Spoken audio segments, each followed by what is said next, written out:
बघा, हायकोर्टाची ऑर्डर अशी आहे की लोकवस्तीमध्ये कबूतरखाना असू नये आणि ज्याप्रमाणे दादरचा कबूतरखाना हायकोर्टाने बंद केला, कोर्टाने बंद केला, हाच कायदा अख्ख्या मुंबईमध्ये सर्वत्र लागू होईल.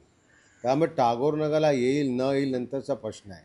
पूर्वी सरकारने गव्हर्नमेंटने डिक्लेअर केलं की 3 कबूतरखाने या मुंबईमध्ये होतील. आता काहीतरी म्हणतात 13, 14, 15 होणार आहे. परंतु मला बाकीचं माहिती नाही. परंतु मुंबईमध्ये माझ्या टागोर नगरला जर होत असेल तर त्याला माझा पूर्णपणे विरोध असेल, आमच्या लोकांचा विरोध असेल.